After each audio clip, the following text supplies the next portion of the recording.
Hello guys, welcome to KN cinema centre. ఈ రోజు నేను 2 మూవీస్ కి రివ్యూ ఇవ్వబోతున్నాను. ఫస్ట్ది సూపర్ మ్యాన్ మూవీ రివ్యూ. ఇది అమెజాన్ ప్రైమ్ లో స్ట్రీమ్ అవుతుంది. Movie run time 2 hours 9 minutes.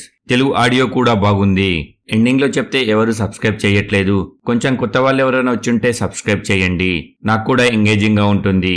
Movie గురించి చెప్పాలంటే ఫస్ట్ హాఫ్ మధ్యలో అక్కడక్కడ బోరింగ్ గా అనిపిస్తుంది. Second half super. ఓవరాల్ బాగానే ఉంది మూవీ. మూవీ స్టోరీ ఏమిటంటే, సూపర్ మ్యాన్ అందరికీ సహాయం చేస్తుంటాడు. అది నచ్చని వారు అతనిని ఎలాగైనా చంపాలని అనుకుంటారు. చివరికి తనని తాను కాపాడగలిగాడా లేదా, చివరికి ఏం జరిగింది అన్నది మూవీలోనే చూడాలి. Minus points: super man powers ని కొంచెం తక్కువ చేసి చూపించడం, అది కొంచెం నచ్చలేదు నాకు. ఫస్ట్ హాఫ్ మధ్యలో కొంచెం బోరింగ్ గా అనిపిస్తుంది అంతే. ప్లస్ పాయింట్స్: విలన్ యాక్టింగ్ బాగుంది. ఈ మూవీలో ఇంకా గ్రాఫిక్స్ కూడా బాగుంది. ఇంకా మూవీలో ఒక డాగ్ ఉంటుంది, దాని కామెడీ కూడా బాగానే ఉంది. Second half full action. చివరిగా నా కంక్లూజన్: ఒక్కసారి చూడొచ్చు. స్టోరీ అంతా గొప్పగా ఏమీ అనిపించదు. Timepass movie. మూవీ స్టార్టింగ్ లో ఇంకా ఎండింగ్ లో ఒక కిస్ సీన్ ఉంటుంది. అదొకటి స్కిప్ చేసేస్తే ఫ్యామిలీతో కూడా చూడొచ్చు. ఈ మూవీకి నేను ఇచ్చే రేటింగ్ 3 out of 5. ఇది నా ఒపీనియన్ మాత్రమే. Second, Morrison movie review. ఇది నెట్ఫ్లిక్స్ లో స్ట్రీమ్ అవుతుంది. Movie run time 2 hours 30 minutes. Telugu audio కూడా బాగుంది. సాంగ్స్ తమిళ్లోనే ఉంచేశారు, అది అంతగా నచ్చలేదు. First half okay, second half super. Overall okay movie. మూవీలో మేము చెప్పాల్సింది ఫాత్ ఫాసిల్ ఇంకా వడివేలు గారు ఇద్దరు యాక్టింగ్ బాగుంది.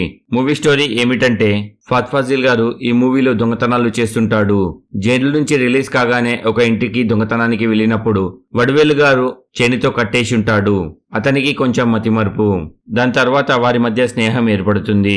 అరుణాచలం సరౌండింగ్ లో అక్కడక్కడ మర్డర్ జరుగుతుంటాయి. ఆ మర్డర్ చేసేది ఎవరు? ఫాత్ ఫాసిల్ గారికి వడివేలు గారికి సంబంధం ఏమిటి? వీరి మధ్య స్నేహం ఎలా ఏర్పడింది? చివరికి ఏం జరిగింది అన్నది మూవీలోనే చూడాలి. మైనస్ పాయింట్స్: ఫస్ట్ హాఫ్ కొంచెం బోరింగ్ అనిపిస్తుంది. సాంగ్స్ అంతగా నచ్చలేదు. ప్లస్ పాయింట్స్: ఫాత్ ఫాసిల్ ఇంకా వడివేలు గారి యాక్టింగ్ బాగుంది. Second half super. BGM okay. చివరిగా నా conclusion: timepass movie. No adult content, no bad language. ఫ్యామిలీతో కూడా చూడొచ్చు. ఈ మూవీకి నేను ఇచ్చే రేటింగ్ 3 out of 5. ఇది నా ఒపీనియన్ మాత్రమే. ఇంతవరకు చూశారంటే ఎంతో కొంత నచ్చే ఉంటుంది. కొత్త వాళ్ళు ఎవరైనా వచ్చుంటే సబ్స్క్రైబ్ చేయండి. నేను ఇచ్చిన రివ్యూస్ కనుక నచ్చితే లైక్ చేసి షేర్ చేయండి. ఎలా ఉందో ఒక కామెంట్ చేసి చెప్పండి. కింద డిస్క్రిప్షన్ లో మన ఇన్స్టాగ్రామ్, ఫేస్బుక్ లింక్స్ ఉన్నాయి. ఫాలో అవ్వాలనుకున్న వారు అవ్వచ్చు. Thank you for watching. జై హింద్, జై భారత్.